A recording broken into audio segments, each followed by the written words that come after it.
The reputation of this area where many of us live, here in the Hills District, the reputation is one of comfort. Middle to upper middle class, it's a good area to raise a family. There's good schools and there's decent amenities and services. It's safe. And people are generally well off. But I know that even here in the burbs, we aren't immune from grief and loss and tragedy. Life is far from a continuous run of green lights and sunshine, even in sunny Pennant Hills. We have setbacks. We have our conflicts. We have our rainy days. Maybe whole months and seasons and years of metaphorical dark weather where, when things are serious and you have important decisions to make and you're in that critical time of your life, what do you fall back on?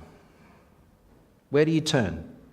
Especially when things get bad. Maybe you're in one of those seasons now, and I wonder how you're coping. Some of you have access to an incredible wealth of personal resources to face those difficult situations. You're well educated, you're highly trained, you've used that know-how to achieve success, and now you have experience which you can draw on to help you through tough situations. You think well and you act decisively, and that gets you through most things. Some of you have built character over the years, and you reap the rewards of that. You're persistent and you're determined, and you have a positive mental attitude, all of which helps you navigate through all those really hard seasons in life. And those great personal resources, they can be a great asset to you. Others of you may not consider yourself to be particularly strong, individually speaking, but you are connected. And it's your community and your family and your networks, your friends, the people you have in your life they give you a sense of resilience. Because they're there to give you a hand. They're there to pull you up when you've fallen down. You have people there to give you counsel and support and a sense that you're not in this alone.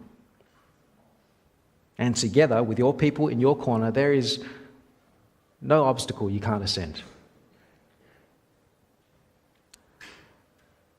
But some of us don't cope. And when things get really hard, we just crumble, honestly. We don't know what to do. We don't have anywhere to go. And despair hits us. We curl up into a ball. We try to find a way to run away from our troubles if we can, or we distract ourselves so we don't have to think about it. I hope it all blows over. Today we're starting a 4-week series over the next month where we're looking at the story of Ruth in the Bible. This is a love story of sorts about this outsider, this non-Jewish woman who has to find a way forward in Israel after losing her husband of only about 10 years. And I trust and pray that this book is something we can learn from, particularly if you are finding yourself in a season where things are tough. And today, as we start in chapter 1, maybe it's fitting that it is Mother's Day today. Because we're not even focused on Ruth, who this book is named after. We're looking at Ruth's mother-in-law, Naomi. And Naomi is such a big part of this book. I sometimes wonder why this book isn't named after her. The story begins with her story, Naomi's story. Look at how it begins there in chapter 1, verse 1. And sometimes the first line of a story gives you a clue about how to read it, what to expect. Like if I was reading a story to you and it started like this: once upon a time, there was a beautiful... You know what kind of thing I'm telling you, that's a fairy tale. Or if you're sitting these days in the cinema and the opening credits, you see Marvel Studios and that comic book montage flicking through and that theme music coming on. You know you have certain expectations about what a superhero movie is going to be like. How does our story today begin? in the days when the judges ruled.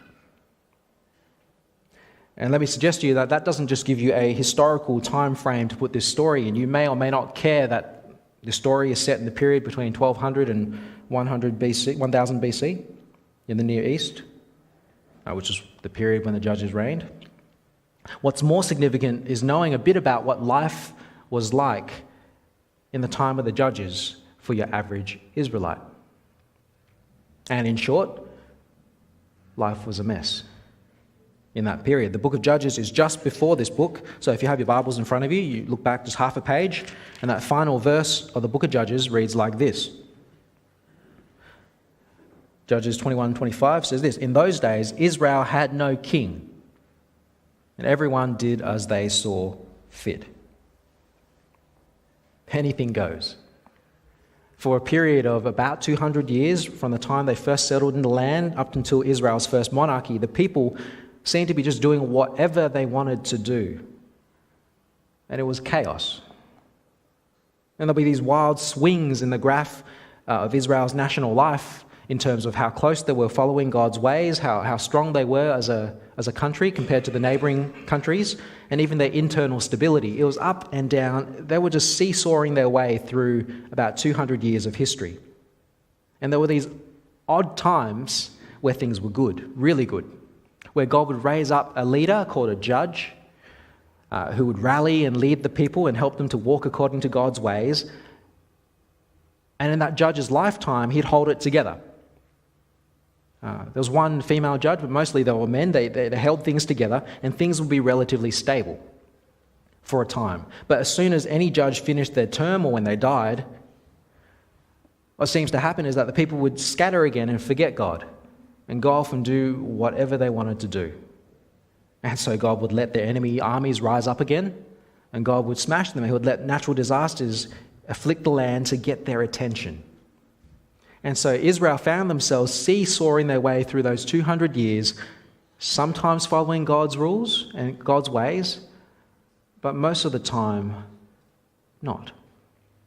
Flip-flopping from generation to generation, drawing near to God when there was a judge, but when there wasn't, they'd slide back into apostasy, and God would hand them over to the enemies again before eventually delivering them. And so you can imagine it's a pretty turbulent time to be an Israelite. And again, here's how Ruth, the book of Ruth, begins. In the days when the judges ruled, there was a famine in the land. So my guess is that Naomi's story begins in one of those low points in the periods of the judges, where people aren't listening to God and the land's been struck with a famine. And the people are struggling physically. There's no rain, there's no food, but in the Old Testament literature, that also often is symptomatic of people who are spiritually struggling. Yes, there's no rain, there's no food, but it's also often because people have walked away from their God. And so, as we continue reading, a man from Bethlehem, Judah, fasted and prayed and asked God to bring relief. No. So a man from Bethlehem in Judah, together with his wife and 2 sons, went to live a while in the country of Moab. They're not looking for a spiritual solution. They're looking for a practical solution. There's no food here, we'll go and live over there. This family heads a little bit to the east, to the neighboring country of Moab, because there at least there is some food. Never mind the fact that you're leaving God's promised land, the one that God gave you, and you're heading to settle in the land of an enemy. At least there's food there. And as Naomi's story unfolds, it turns out that her troubles are only just beginning, because tragedy strikes. The man's name was Elimelech, his wife's name was Naomi, and the names of his 2 sons were Mahlon and Chilion. They were Ephrathites from Bethlehem, Judah, and they went to Moab and lived there. Now, Elimelech, Naomi's husband, died, and she was left with her 2 sons. I don't know if you can imagine migrating somewhere new with your family in tow, with the promise of a better life, And when you get there, you lose your spouse. And so you find yourself doing this alone. I'm not totally alone. You have your two sons who grow up in this new environment, and they get married and they settle down. And these sons, they married Moabite women, one named Orpah and the other Ruth.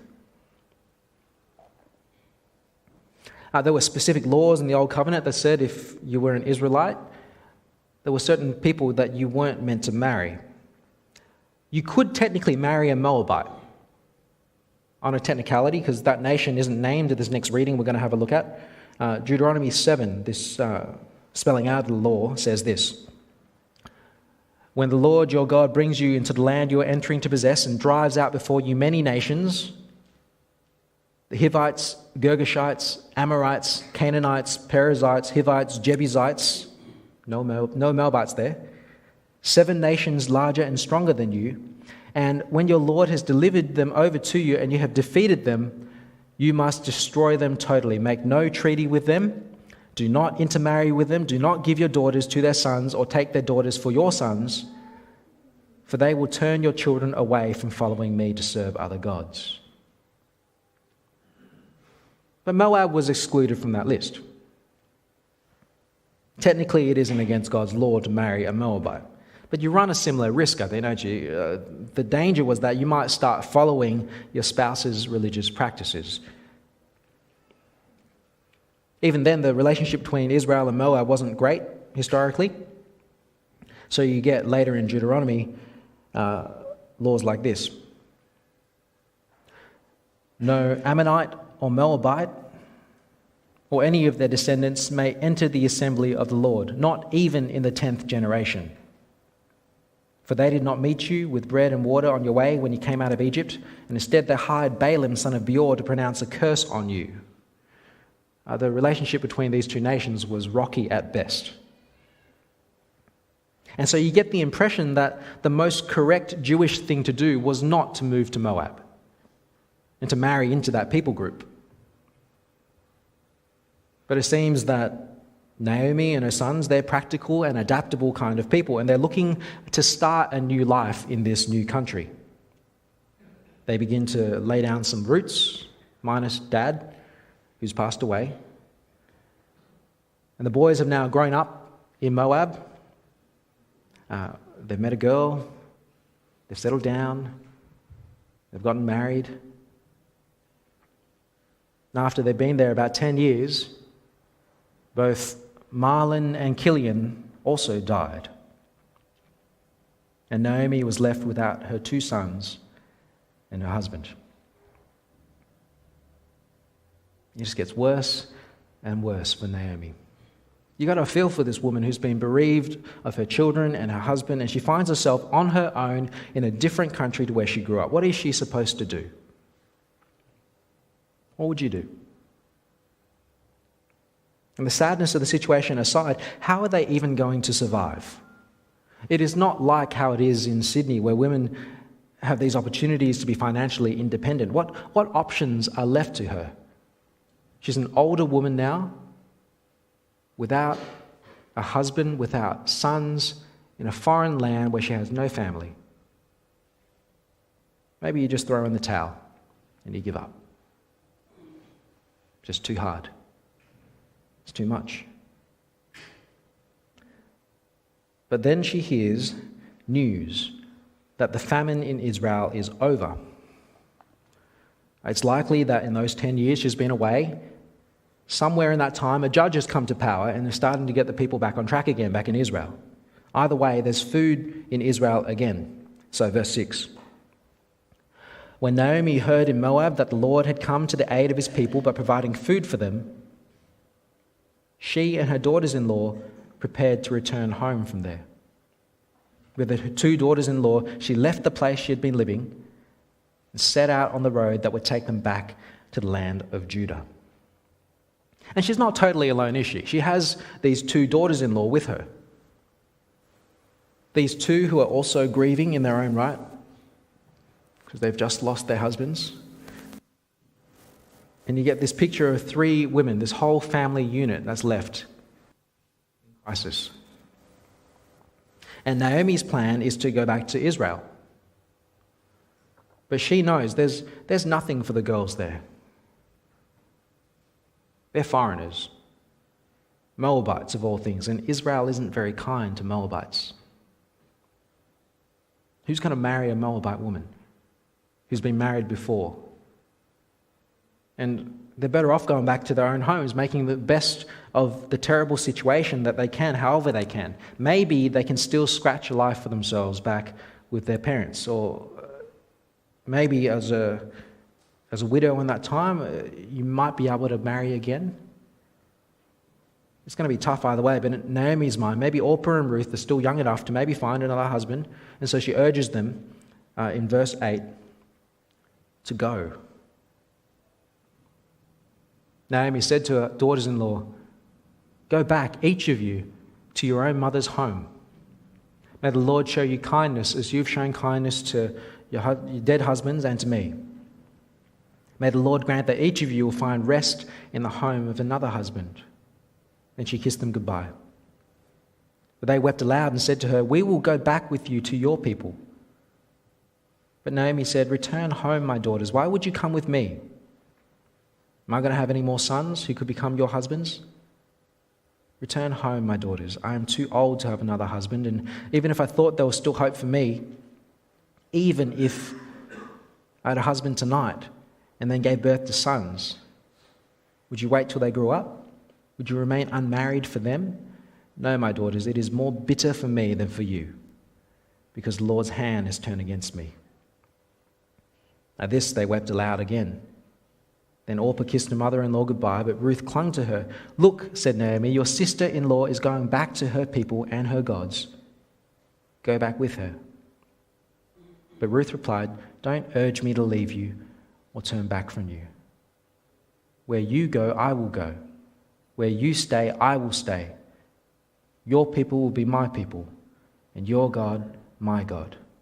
Where you die, I will die, and there I will be buried. May the Lord deal with me, be it ever so severely, if even death separates you and me." So when Naomi realized that Ruth was determined to go with her, she stopped urging her. Now there is some loyalty, huh? How's that for Mother's Day? This woman is determined to stick by her mother-in-law, and nobody is going to stop her.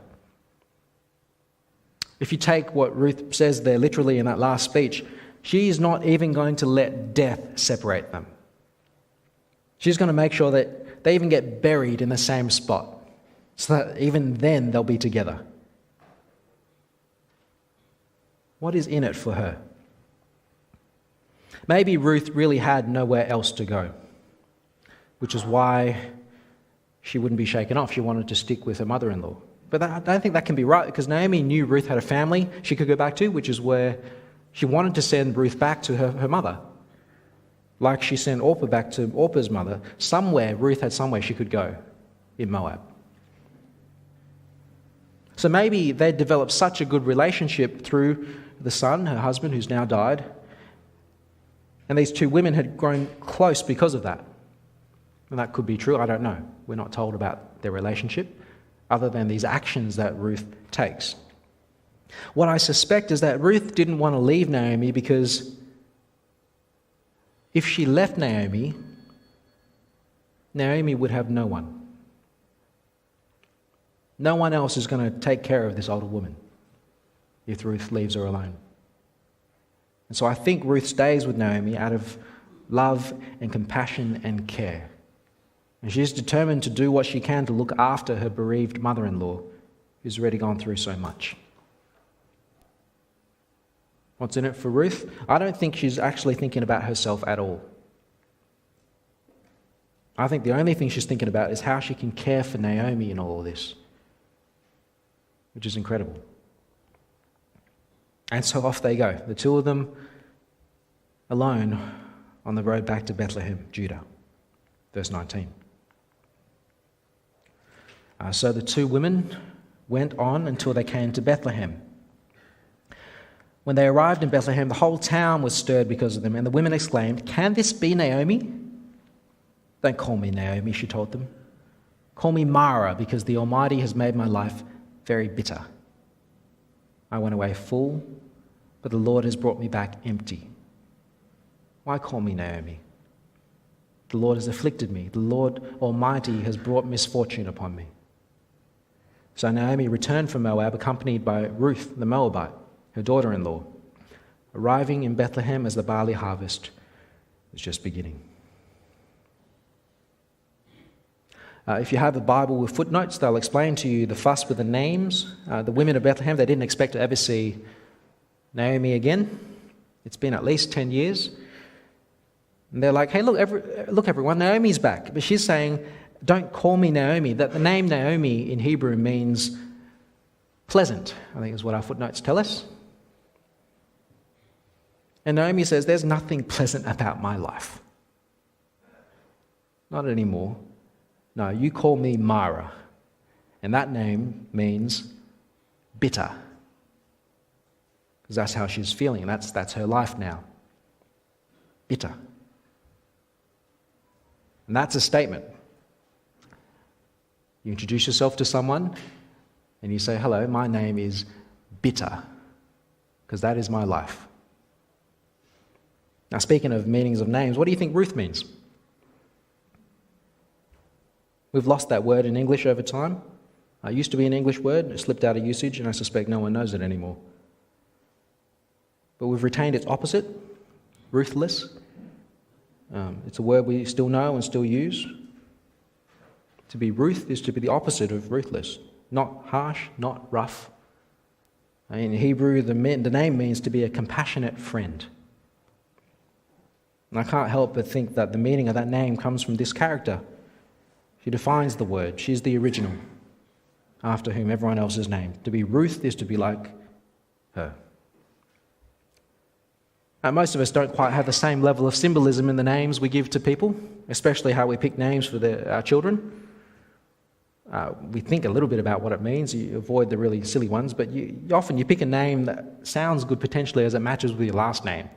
Or you pick a name that depends on whether you know anyone else who's already used that name in your circle of friends. How about Archie? Yeah, that's a good name. The closest we get is when we think of nicknames for people that reflect something of their personality or their traits. But in Australia, we even do that, ironically, because maybe that's a reflection of the sense of humour out here. But it's an Aussie thing. You call the redhead Bluey. It's just how you do it. I can't help but see there's a bit of irony in what Naomi says about her name that perhaps she doesn't even intend. I get the fact that she's feeling bitter and she's feeling empty. Look at the verse. 121 says this. Her explanation for why she wanted her name changed is this: "I went away full, but the Lord brought me back empty." Why call me Naomi? The Lord has afflicted me. The Lord Almighty has brought misfortune upon me. Call me bitter. But what I see is this: I went away, but the Lord has brought me back. Under terrible circumstances, yes. But the Lord has brought her back. And I don't think she would have come back if she hadn't been emptied.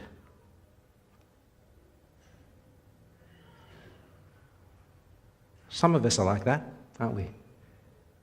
We'll only come to God when we have no other options left. Because we want to run our lives our way. And we're capable of doing many, many good things with our lives on our own. And Satan is more than happy to give us opportunities to do things in any other way than God's. I suspect he's cheering when we use our faculties and our resources and our networks to make apparently sensible decisions for ourselves and for our families, as long as we don't exercise faith. Go nuts. We don't like it when God closes the doors on us that we've chosen for ourselves. We blame him. Oh, how unfair God is. How terrible of him to mess up our life and our plans and to bring trouble. We don't and we can't see his blessings. because we don't have his perspective or his priorities. We want God to get on board with our plans, not caring that he wants us to get on board with his plans. There's no future for Naomi in Moab, and there never was. In a class of kids, there's always one who pushes the boundaries more than the others. And it's good to have someone in a class like that, because as they get in trouble, as they get snapped and reprimanded, as discipline comes, everyone else learns what the boundaries are.